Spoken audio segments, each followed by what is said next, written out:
Hi, in this second video of the ShapeBoolean series, we will talk about 3 other methods to combine shapes using this tool. If you never used this tool before, please watch the first part and then come to this video. First, we have here 3 rectangles. I will select this one, go to Shapes, Compound Shapes, ShapeBoolean.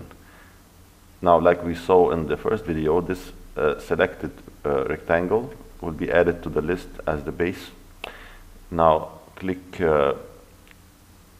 Symmetrical Difference, add operand, and pick the other 2 rectangles. Now, it looks like nothing happened, but actually something happened, and we will see. First, I will add an extrude modifier, and you can see here something happened. So how this tool works in this symmetrical difference, what happened is that the first rectangle and the second rectangle, we take the first rectangle and we subtract this rectangle from it. So we end up with something like this. And then we take the second rectangle and we subtract the first one from it. So we end up with something like this. And then the resulting, because this operation happens, like we saw before in the first video, happens from top to bottom.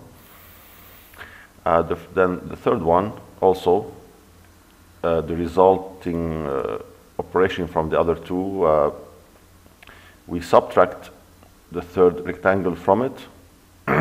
Then we take the first this third rectangle and we subtract from it the shape that was created before. So, and as we can see, we have this. I can go to the second rectangle here and decide to have a chamfer, for example.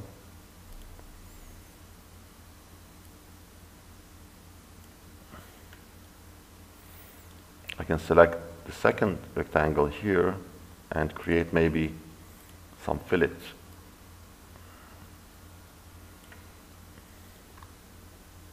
Now let's check out the merge method. Here I have these 3 circles and this line here. I will select the circle and here ShapeBoolean, merge, add operands, and I will add the 2 circles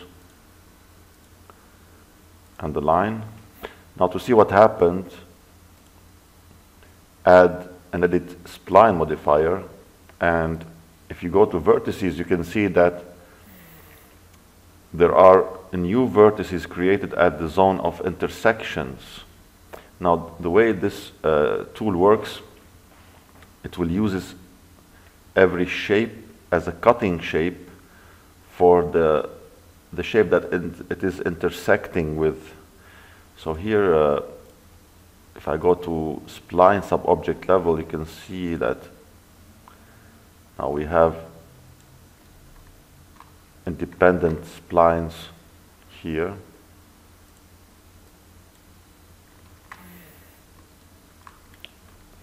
So you can use this in various ways if you like.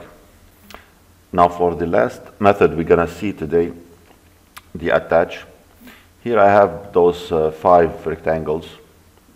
Now the attach method works exactly like the attach in the spline object, but the difference is in the spline object, if you attach shapes, you will lose the base objects. You cannot go back to them and modify their parameters. Here I will select one of the rectangles and click attach and add operands.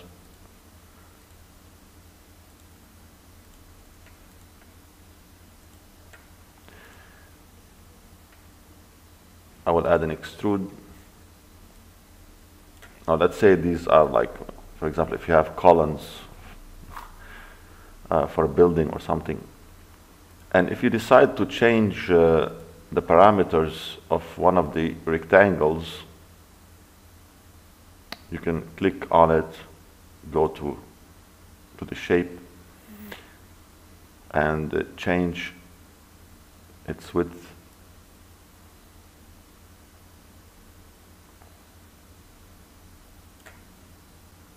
One last thing about the ShapeBoolean here, you can right-click on any of these operands and rename it to make it to give it a significant name for you.